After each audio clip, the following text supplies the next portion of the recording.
Welcome to the InfoWars Nightly News. I'm David Knight. It's Monday, February the 3rd, 2014, and here are our top stories. Tonight, investigate 9/11. 9/11 was perpetrated by people within our own government. a 9/11 truther crashes the post-Super Bowl press conference. Meanwhile, details emerge that Seahawks coach Pete Carroll has 9/11 questions of his own. Plus, cold-blooded Arizona cops assassinate a suspect with his hands in the air. All that and more up next on the InfoWars Nightly News. Well, it's the day after the Super Bowl, and we've just witnessed what in America looks like the Soviet Union's old May Day parades. We've got all this pageantry, most of it now about the police state and the military-industrial complex.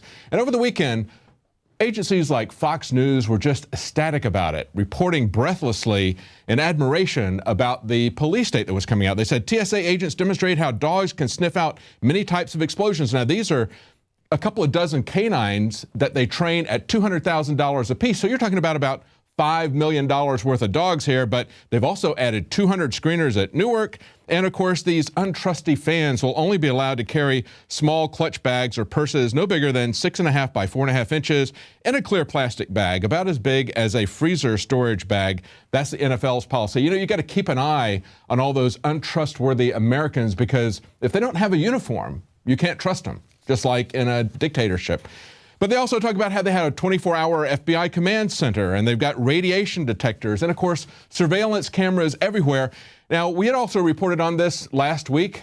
Kurt Nimmo had written an article talking about how they were going to have the flyover of F-16s, $100,000 for that, plus some choppers.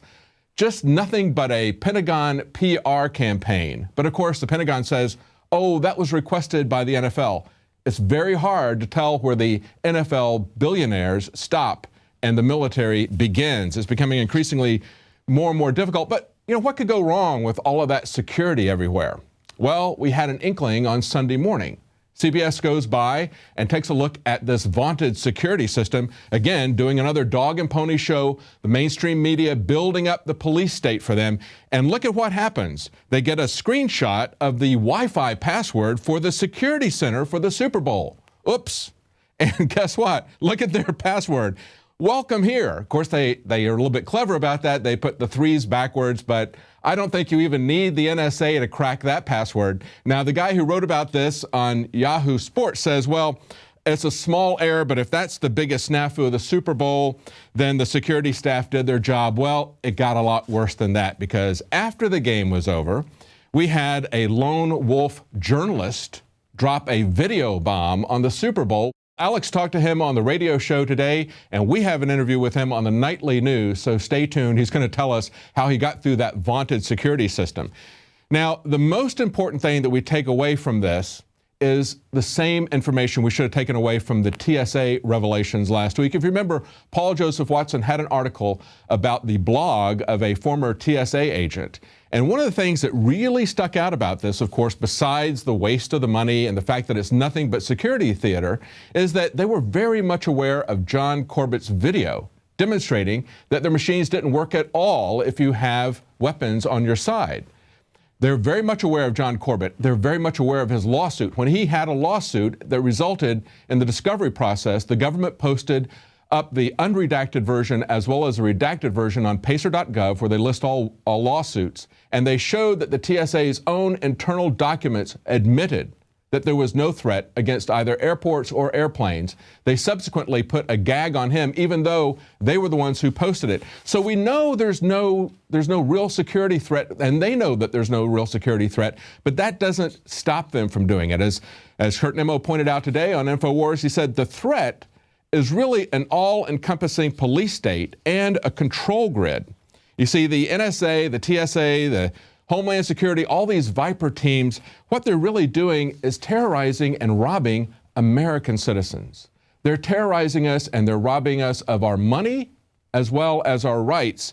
You know, one of the prices that we pay for people who don't care about losing their privacy, about losing their liberty, about losing their due process, maybe they care about living in a country where they have a crumbling infrastructure.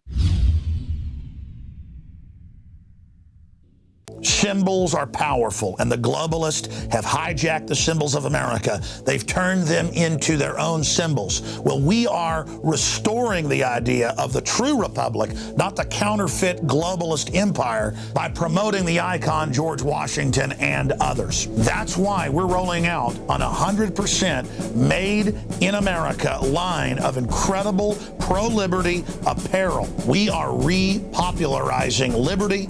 We are helping fellow Americans rediscover what made this country great. We are the spirit of 1776. We are 1776 worldwide. We are all brothers and sisters in arms in the animating contest of liberty in the long march towards humanity's ultimate destiny of freedom. Visit madein1776.com today and vote with your dollars to promote truly made in America, high-quality products, and promote the ideals of liberty.